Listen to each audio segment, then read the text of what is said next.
Kickflips. Kickflips is one of the most frustrating tricks to learn in skateboarding, but we're going to try to help you to do it the easiest way possible. The basic motion is just like an ollie. Your body positioning is the same. Your feet take off just like an ollie, but as your front foot slides forward, you give it a flick, and that's what starts it spinning.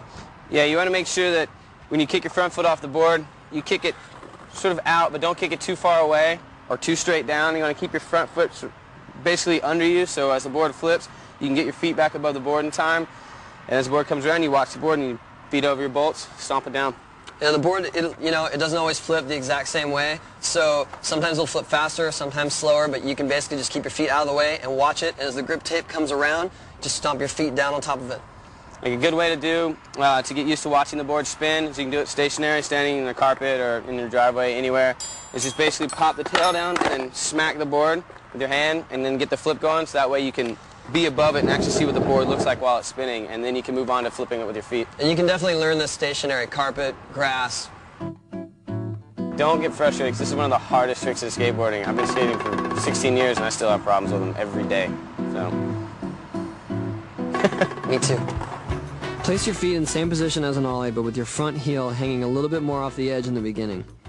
As you pop the board, you slide your front foot forward and out slightly in order to start the board flipping and to keep it level as it comes around. Be sure to lean over your front foot as you watch the board flip, keeping your knees bent until it spins a complete rotation. Place your feet down as the grip tape side comes back around and is flat underneath you. Straighten your legs to keep the pressure on the board and to stop it from flipping.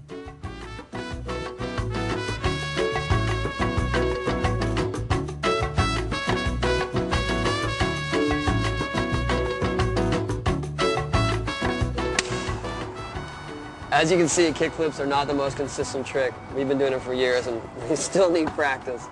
But that's what it's all about. It's about just always trying to improve your skills and just keep at it. Most common mistakes with kickflips, well, the first one I think is to not flip the board enough, and that will definitely stop your motion. So how would you remedy that? If you're not flipping enough, then you can just give it a little bit harder flick. And if you're flipping it too much, then maybe a little less flick. Just watch it come around, and make sure you time your feet, the straightening of your legs as your grip tape comes around, and really just make sure it's flat on your feet. And it's catching it. Catching it is what you can always work on. You can catch it higher and higher and higher. Another common mistake is not leaning far enough forward, so you're flipping but your front foot's always landing on the ground, and that's just more about a commitment and about leaning over your front shoulder and just evening your weight as you land. Another thing too is when you're learning them, a lot of times you kick straight down and your foot goes too far down or too far out, and you don't have enough time to get your foot back over your board. So to remedy that, just use more of your toe on the flick and not your whole foot or your whole leg. Just give it a little flick with your ankle.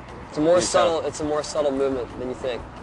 So just keep practicing. I mean, kickflips is something you can always improve on, and it's all about your timing, and it's all about your commitment. Practice, practice, practice.